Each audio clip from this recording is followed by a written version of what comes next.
दोस्तों, आपने देखा होगा कि ब्रह्मांड में अरबों आकाशगंगाएं हैं और लगभग हर आकाशगंगा में अरबों तारे मौजूद हैं। अगर हम आसमान में देखें तो हर जगह तारे ही तारे दिखेंगे, जबकि एक सूर्य की रोशनी से बहुत ज़्यादा उजाला होता है और सूर्य भी एक तारा है। तो इतने तारे होने के बावजूद भी रात में अंधेरा होता है, जबकि इतने तारे होने से पूरा आसमान रात के समय में भी पूरी रोशनी से भरी होनी चाहिए, लेकिन ऐसा नहीं होता है। आखिर क्यों? क्या आपको पता है? यदि नहीं पता तो चलिए जानते हैं इस विरोधाभास रहस्य के बारे में। दोस्तों, इस विरोधाभास रहस्य को समझने के लिए वैज्ञानिकों ने हबल दूरबीन से आकाश की एक ऐसी जगह का चित्र लिया जहां जगह पर पूरी तरह से खाली थी। मीन्स उस जगह पर ना कोई तारा था और ना कोई आकाशगंगा, और इस क्षेत्र की चौड़ाई 2.6 आर्क मिनट था। यदि हम सरल भाषा में कहें तो लगभग चंद्रमा के चौड़ाई के 1.5 गुना था। यह आकाश के कुल क्षेत्र का 1/24 करोड़वां भाग था। सन 1995 में 18 दिसंबर से 28 दिसंबर के बीच हबल दूरबीन से 4 अलग अलग तरंगदैर्घ्यों के द्वारा 342 चित्र लिया गया। ये तरंगदैर्घ्य थे 300 nm पराबैंगनी के समीप, 450 nm नीला प्रकाश, 606 nm लाल प्रकाश तथा 814 nm अवरक्त के समीप। और जब जनवरी 1996 में इन चित्रों को जोड़कर देखा गया तो ऐसी सच्चाई निकलकर सामने आई कि सब चकरा गए, क्योंकि इस छोटे से क्षेत्र में 3000 आकाशगंगा देखने को मिला। मीन्स लगभग 3000 से 12000 तारे इस छोटी सी जगह में मौजूद थे। ये संख्या वैज्ञानिकों की सोच के परे थी। अब वापस आते हैं कि रात्रि में आकाश सूर्य के जैसा दीप्तिमान क्यों नहीं है। तो इसे समझने के लिए ऑल्बर्स पैराडॉक्स को समझना पड़ेगा। तो आइए जानते हैं ऑल्बर्स पैराडॉक्स क्या है। 2 सदी पहले ऑल्बर्स ने कुछ संभावित कारण बताए जिसमें विरोधाभास था।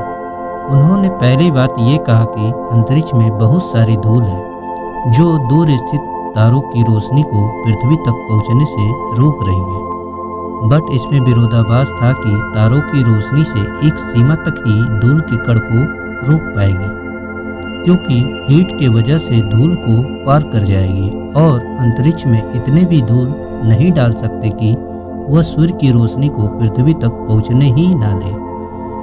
दूसरी बात ये कहा कि ब्रह्मांड में सीमित संख्या में ही तारे हैं। दूसरी बात कुछ हद तक सही हो सकती है, बट इसमें विरोधाभास यह है कि ब्रह्मांड में तारों की संख्या अनंत है जो समस्त आकाश को दीप्तिमान बना सकती है। तीसरी बात ये कहा कि ब्रह्मांड में तारों का वितरण समांगी नहीं है, बट तीसरी बात आंशिक रूप से सही हो सकती है। यदि आकाश में तारे समांगी रूप से वितरित नहीं है तो गुच्छों के रूप में वितरित होंगे। तब भी आकाश में बहुत से चमकीले पैच होना चाहिए। आकाश का अधिकतर भाग चमकीले पैच से भरा होना चाहिए। केवल कुछ भाग में ही अंधकार होना चाहिए। और चौथी बात ये कहा कि दूर स्थित तारों का प्रकाश अब तक पृथ्वी पर नहीं पहुंचा है। यह बात लगभग सही हो सकती है, क्योंकि हम दृश्य ब्रह्मांड के एक गोले में रहते हैं जिसकी त्रिज्या ब्रह्मांड की आयु के बराबर है। ऐसे पिंड जिनकी आयु 13.8 अरब वर्ष से अधिक है हमसे इतनी अधिक दूर है कि उनसे निकला प्रकाश हम तक कभी नहीं पहुंचेगा। दोस्तों, आकाश में अंधेरे होने के 4 कारणों में अंतिम कारण आप लोगों को सही लग रहा होगा, बट ये हमें पूरी तरह से संतुष्ट नहीं करते हैं, क्योंकि हमारे पास के अंतरिक्ष में बहुत तारे हैं जो आसमान को रोशनी से भर सकते हैं। तो वास्तविक कारण क्या है? आइए जानते हैं वास्तविक कारण के बारे में। जब हम आंखें खोलते हैं तो हमें लगता है कि हम समस्त विश्व को देख पा रहे हैं, लेकिन पिछली 2 सदी में पता चला है कि यह केवल एक भ्रम है। हम सही मायने में विद्युत चुंबकीय वर्णक्रम का एक नन्हा सा भाग ही देख पाते हैं। जो प्रकाश हमारी आंखें देख पाती हैं वह विद्युत चुंबकीय वर्णक्रम का एक खरा हुआ हिस्सा मात्र है, जिसे हम दिश प्रकाश कहते हैं। लाल और बैंगनी रंग के मध्य के सभी रंग दिश प्रकाश के रंग हैं। इन्हें हम देख सकते हैं। इन रंगों के लाखों शेड हैं। इसके अतिरिक्त सब कुछ हमारे लिए अदृश्य है।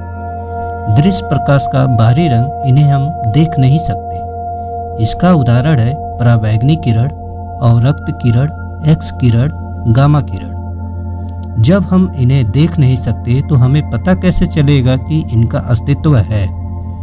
दोस्तों, एक तरीका है फोटोग्राफिक प्लेट का, जिसमें किसी भी विकिरण के पड़ने पर वह भाग काला हो जाता है। एक्सरे तस्वीर तो आपने देखी ही होगी। एक्सरे मानव आंखों की क्षमता के बाहर है, लेकिन क्या हम प्रकाश को संपूर्ण रूप से देख सकते हैं? तो उत्तर है नहीं। हम केवल प्रकाश के एक नन्हे से भाग को देख सकते हैं। इसे समझने के लिए हमें डॉपलर के प्रभाव को समझना होगा। इस प्रभाव को 1842 में ऑस्ट्रियन भौतिक शास्त्री क्रिश्चियन डॉपलर ने खोजा था। दोस्तों, आपने देखा होगा कि आपसे दूर जाते वाहन की ध्वनि की तरंगों की आवृत्ति कम हो जाती है, जबकि पास आते वाहन की ध्वनि की तरंगों की आवृत्ति बढ़ जाती है। दूसरे शब्दों में, आवृत्ति कम हो जाती है तो तरंग दैर्घ्य बढ़ जाती है, और जब आवृत्ति बढ़ जाती है तब तरंग दैर्घ्य कम हो जाती है। इसी प्रभाव को डॉपलर प्रभाव कहते हैं। इसी प्रभाव से गति करते प्रकाश स्रोत के प्रकाश की आवृत्ति में भी परिवर्तन आता है। आसानी से समझने के लिए हमें केवल दिश प्रकाश को ही ध्यान में रखना है। पृथ्वी से जब हम किसी पिंड से निकलने वाले प्रकाश को देखते हैं कि उस प्रकाश में कौन सा विचलन है, लाल या नीला। यदि लाल है तो इसका मतलब है कि पृथ्वी और उस प्रकाश स्रोत में दूरी बढ़ रही है। यदि नीला है तो दोनों की मध्य दूरी कम हो रही है। हमारे पड़ोस की आकाशगंगा देवयानी मीन्स एंड्रोमेडा गैलेक्सी के प्रकाश में नीला विचलन है। इसका अर्थ है कि वह हमारी मंदाकिनी आकाशगंगा की ओर आ रही है, जबकि अन्य आकाशगंगाओं के प्रकाश में लाल विचलन है। इसका अर्थ है कि वे हमसे दूर जा रही हैं। 20वीं सदी की शुरुआत में एडविन हबल ने अपनी दूरबीनों से आकाश में देखा तो पाया कि बहुत सी आकाशीय पिंडों के प्रकाश में इतना अधिक लाल विचलन है कि वे हमारी आकाशगंगा का भाग नहीं हो सकते। 1924 में उन्होंने पाया कि ये आकाशीय पिंड अपने आप में एक आकाशगंगाएं हैं। एडविन हबल रुके नहीं, उन्होंने निरीक्षण जारी रखा। उन्होंने पाया कि सभी आकाशगंगाओं के प्रकाश में लाल विचलन है। इसका अर्थ है कि सभी आकाशगंगाएं हमसे दूर जा रही हैं, और दूर स्थित आकाशगंगाओं के दूर जाने की गति अधिक है। सरल शब्दों में कहे तो दूर स्थित आकाशगंगाओं के दूर जाने की गति निकट की आकाशगंगाओं के दूर जाने की गति से अधिक है। इसका मतलब ब्रह्मांड फैल रहा है। आकाशगंगाएं एक दूसरे से दूर जा रही हैं। ब्रह्मांड स्थिर नहीं है, उसका विस्तार हो रहा है। ब्रह्मांड की हर आकाशगंगा एक दूसरे से दूर जा रही है। हम आकाश में जितने भी तारे देखते हैं वे सारे हमारी आकाशगंगा में ही स्थित। हमारी आकाशगंगा में स्थित ऐसी है कि हम अपनी आकाशगंगा के भी कुछ ही तारों को देख पाते हैं।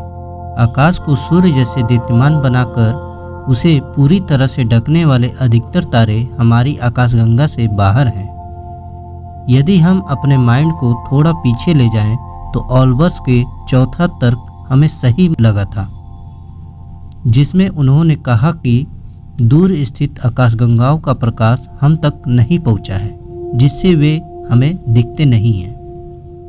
बहुत से तारे ऐसे भी हैं जिनका प्रकाश पृथ्वी तक पहुंच चुका है, लेकिन अब उनका प्रकाश हमारी दृश्यता के पट्टे से बाहर जा चुका है। जब इन तारों से प्रकाश निकला होगा तब वह एक्सरे, पराबैंगनी या दिश प्रकाश की आवृत्ति में रहे होंगे। ये सभी तारे ब्रह्मांड के विस्तार के कारण हमसे दूर जा रहे हैं। जिससे इनके प्रकाश में लाल विचलन होगा। इनकी आवृत्ति दूरी के साथ कम होती जाएगी। वे एक्सरे से पराबैंगनी, पराबैंगनी से दृश्य प्रकाश और दृश्य प्रकाश से औरक्त प्रकाश की आवृत्ति में पहुंच जाएंगे। जैसे इन तारों का प्रकाश औरक्त प्रकाश की आवृत्ति में पहुंचा कि वे तारे हमें दिखना बंद हो जाएंगे। उन्हें हम आंखों से नहीं देख सकते, लेकिन अन्य उपकरणों से देखा जा सकता है। आवृत्ति का कम होना यहीं नहीं रुकता। औरक्त प्रकाश के बाद वे रेडियो तरंग के बाद माइक्रोवेव में बदल जाते हैं। इसका अर्थ यह है कि हमारे आकाश के सूर्य के जैसे दीप्तिमान न होने के दो मुख्य कारण हैं। पहला कारण यह है कि एक सीमा से अधिक दूर स्थित तारों का प्रकाश पृथ्वी तक नहीं पहुंचना। इन तारों का प्रकाश पृथ्वी तक दृश्यता की सीमा में कभी नहीं पहुंचेगा, क्योंकि ये बहुत दूरी पर है और ये दूरी ब्रह्मांड के विस्तार के साथ बढ़ती जा रही है। और दूसरा यह है कि बहुत से तारों का प्रकाश हम तक पहुंच रहा है, लेकिन उन तारों की हमसे दूर जाने की गति के कारण वह हमारी दृश्यता की सीमा से बाहर जा चुके हैं। बट अब आप सोच रहे होंगे कि आखिर सूर्य की रोशनी कैसे पृथ्वी को जगमगाती है। तो दोस्तों, आपको बता दें कि अंतरिक्ष में सूर्य की रोशनी में भी अंधेरा होता है, लेकिन पृथ्वी पर उजाला होता है। इसका कारण प्रकाश प्रकीर्णन है। सूर्य का प्रकाश वातावरण के कणों से टकराकर हर ओर बिखर जाता है, जिससे उजाला होता है। और अंतरिक्ष में वातावरण नहीं है। प्रकाश एक सीध में चलते जाते हैं, जिससे उजाला नहीं हो पाता है। अंतरिक्ष में केवल प्रकाश के रास्ते में आने वाली चीजें या पिंड परावर्तन के फलस्वरूप ही चमकते हैं। तो दोस्तों, उम्मीद करता हूँ आपको सारे सवालों के जवाब मिल गए होंगे।